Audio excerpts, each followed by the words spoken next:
আসসালামু আলাইকুম রহমতুল্লাহ বারকাতু। প্রিয় মুসলমান, প্রিয় ভাইয়েরা, আশা করি সকলে মহান রব্বুল আলামিনের রহমতে ভালো আছেন, সুস্থ আছেন।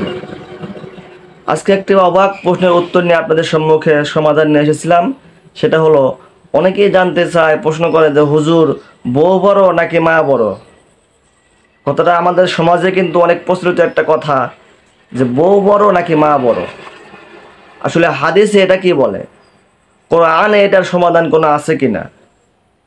এরকম বউ বড় মা বড় এই মর্মে কিন্তু কোনো হাদিস, কোনো আয়াত নেই যে পাশাপাশি উল্লেখ করেছে যে বউ বা মাকে নিয়ে প্রশ্ন করেছে যে বউ এবং মা, যে দুইটা শব্দ পাশাপাশি ব্যবহার করে এরকম কোনো আয়াত নাজিল হয় নাই।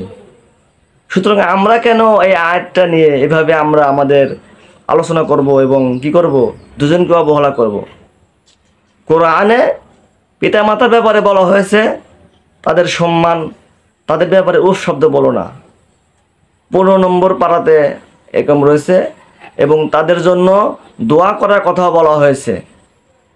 শুধু কোরআনেও নয়, হাদিস শরীফ এসেছে নবী করিম সাল্লাল্লাহু আলাইহি সাল্লামের জবানে, যে তিনি বলেন হুয়া জান্নাতুকা ও নারুকা, যে পিতামাতায় তোমাদের জান্নাত, পিতামাতায় তোমাদের জাহান্নাম। তোমরা তাদেরকে সেবা করো, তোমরা তাদের কি করো, খেদমত করো, তাদের ব্যাপারে তোমরা কোনো ও শব্দ বলো না, এবং তাদেরকে তোমরা দোয়ার হাত বাড়িয়ে দাও। তাদের জন্য কি করো, তোমরা দোয়ার হাত বাড়িয়ে দাও। ওলা তাকুল্লামা উফি ওয়ালা তানহারহুমা ওয়াকুল্লাহুমা কওলান কওলান কারীমা। তাদের সাথে তোমরা নর্ম এবং সুন্দর আচরণ করো, কোমল কথা বলো। এভাবে কোরআনে এবং হাদিসে পিতামাতার মর্যাদা সম্পর্কে বলা হয়েছে। অপরদিকে স্ত্রী সম্পর্কে নিয়েও কোরআনে আয়াত নাযিল হয়েছে। স্ত্রী সম্পর্কে নিয়ে আয়াত নাযিল হয়েছে যে হুন্না লিবাসুল লাকুম ওয়া আনতুম লিবাসুল লাহুন্না। সূরা বাকারার ভিতরে আয়াতটা এসেছে যে স্ত্রী হলো তোমাদের পোশাক স্বরূপ, স্বামী স্ত্রী এবং তোমরা তাদের পোশাক স্বরূপ। পোশাক কীরকম থাকে? পোশাক কি একজন মানুষের থেকে দূরে থাকে? পোশাক কিন্তু সবসময় শরীরের সাথে লেগে থাকে, এবং এই পোশাকের কিন্তু অনেক গুণাবলী রয়েছে। নবী করিম সাল্লাল্লাহু আলাইহি সাল্লাম এবং আল্লাহ রাব্বুল আলামিন এই আয়াত দ্বারা পোশাক বলে কিন্তু স্ত্রীকে দূরে রাখেন নাই, এবং তাদের মর্যাদাও কিন্তু অনেক বড় সেটা বুঝিয়েছেন। কারণ পোশাক কিন্তু একটা মানুষকে কি করে, সম্মান থেকে বাঁচায়, সম্মান হানি থেকে বাঁচায়, ইজ্জত হানি থেকে বাঁচায়। ঠিক তেমনিভাবে স্বামী স্ত্রীকে অপরকে কি করে, ইজ্জত সম্মান থেকে বাঁচায়। পোশাক যেরকম একটা মানুষের সৌন্দর্য বৃদ্ধি করে, এরকম স্বামী স্ত্রী একে অপরের সৌন্দর্য বৃদ্ধি করে। অবশ্যই বিষয়টা বুঝতে পারছেন। সুতরাং স্ত্রীও কিন্তু কোনো কোনো অংশ থেকে কম নয়। এরকম স্ত্রীদের ব্যাপারেও আল্লাহ রাব্বুল আলামিন নবী করিম সাল্লাল্লাহু আলাইহি ওয়াসাল্লামের মাধ্যমে জানিয়ে দিলেন যে স্ত্রীদেরও তোমার প্রতি হক রয়েছে। সুতরাং আমরা কথা বলবো না যে বউ বড় নাকি মা বড়। কোন হাদিসের ভিত্তিতে যদিও মা পিতামাতার হকটাই বেশি, কিন্তু বড়কে বা আমরা পিতামাতাকে বড় করে বউকে, আমরা স্ত্রীকে আমরা কি করব, প্রাধান্য দেব না, সেটা হবে না।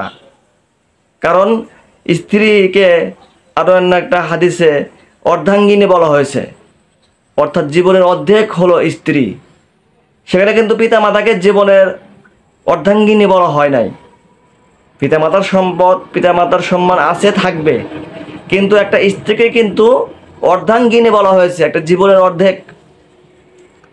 এরকম নবী করিম সাল্লাল্লাহু আলাইহি ওয়াসাল্লাম কি করতেন, স্ত্রীদেরকে সম্মান করতেন, ভালোবাসতেন। স্ত্রীরা যদি অবহেলা পাত্র হতো, তাহলে নবী করিম সাল্লাল্লাহু আলাইহি ওয়াসাল্লাম কিন্তু এরকম অবহেলিত নারীদেরকে স্ত্রীর সম্মান দিতেন না। সুতরাং আমরা আমাদের স্ত্রীদেরকেও অসম্মানী করব না। এটা আমার একটা সমাজের কুপ্রথা ছিল যে বউ বড় নাকি মা বড়। অনেক সময় বিভিন্ন কথা শোনা যায়, মুরব্বিয়ানে কেরাম এটা আমাদের বুঝিয়ে থাকেন যে বাবা মা মরলে বাবা মা পাওয়া যাবে না, কিন্তু বউ মরলে বউ পাওয়া যাবে। এই একটা কথা আমাদের সমাজ এসেছে যে বউ মরলে বউ পাওয়া যাবে, বাবা মা মরলে বাবা মা পাওয়া যাবে না। কথা ঠিক, কিন্তু বউ মরলে যে বউ পাওয়া যাবে না, কিন্তু সেই জন্য যে আপনার বউয়ের সাথে খারাপ আচরণ করবেন, বউকে সবসময় কি করবেন, প্রহার করবেন, তাকে নিচু চোখে দেখবেন, সেটা হবে না। রাসূলুল্লাহ সাল্লাল্লাহু আলাইহি সাল্লামের জিন্দেগিতে তিনি যে স্ত্রীদেরকে কখনো খারাপ আচরণ করছেন, ধমক দিয়েছেন, উচ্চস্বরে কথা বলেছেন, এরকম কখনো কোনো হাদিসে আসেনি, কোনো রিওয়ায়াতে পাওয়া যায়নি যে তিনি স্ত্রীদেরকে কি করেছেন, অসম্মানী করেছেন। বরং তাদেরকে তিনি উৎসাহ দান করেছেন, তাদেরকে নিয়ে তিনি দিনী মাসা আলা, তাদেরকে নিয়ে তিনি ইসলাম প্রচারে ব্যস্ত ছিলেন। প্রিয় মুসলমান, প্রিয় ভাইরা, আল্লাহ রাব্বুল আলামিন আমাদের সকলকে